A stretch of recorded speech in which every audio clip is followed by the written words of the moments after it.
Lecture de la lettre de saint Paul apôtre aux Romains, chapitre 15, versets 14 à 21. Moi-même, je suis convaincu, mes frères, que vous êtes pleins de bonne qualité, remplis de toute connaissance de Dieu, et capables aussi de vous reprendre les uns les autres. Mais je vous ai écrit avec un peu d'audace, comme pour raviver votre mémoire sur certains points, et c'est en raison de la grâce que Dieu m'a donnée.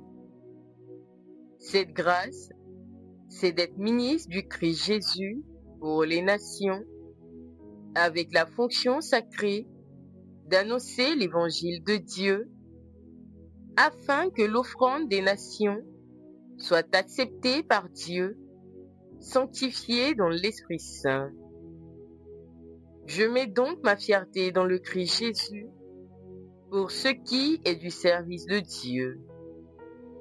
Car je n'oserais rien dire s'il ne s'agissait de ce que le Christ a mis en œuvre par moi, afin d'amener les nations à l'obéissance de la foi par la parole et l'action, la puissance des signes et des prodiges, la puissance de l'Esprit de Dieu.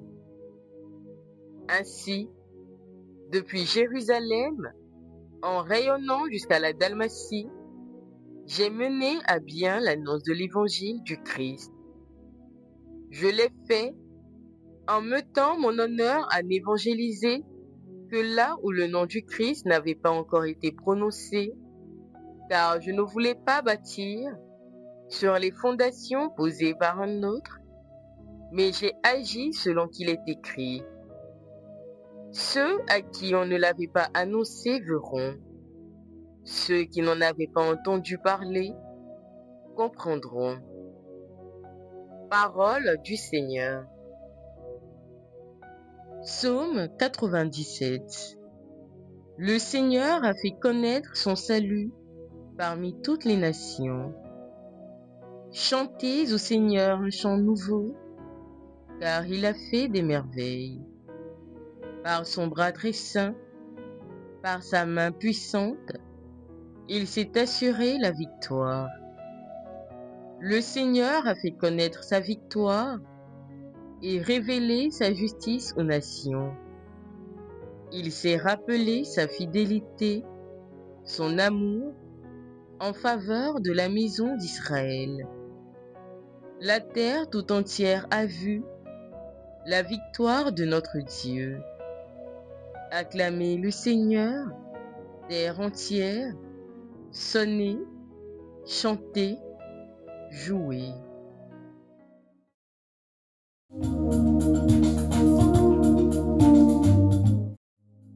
Alléluia, Alléluia. En celui qui garde la parole du Christ, l'amour de Dieu atteint vraiment sa perfection. Alléluia. Évangile de Jésus-Christ selon saint Luc, chapitre 16, versets 1 à 8. En ce temps-là, Jésus disait aux disciples, un homme riche avait un gérant qui lui fut dénoncé comme dilapidant ses biens. Il le convoqua et lui dit, « Qu'est-ce que j'apprends à ton sujet?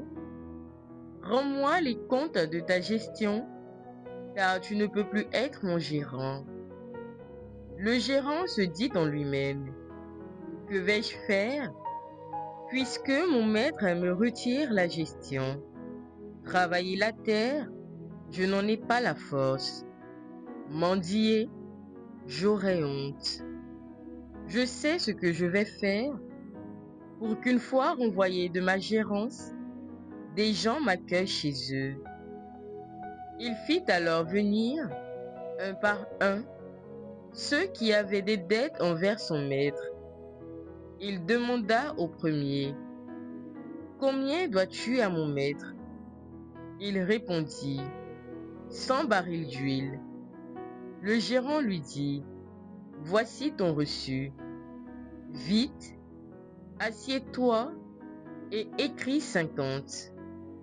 Puis, il demanda à un autre, « Et toi, combien dois-tu » Il répondit, « 100 sacs de blé. » Le gérant lui dit, « Voici ton reçu, écrit 80. » Le maître fit l'éloge de ce gérant malhonnête, car il avait agi avec habileté.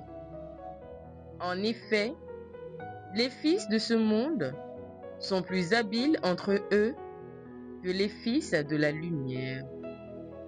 Acclamons la parole de Dieu.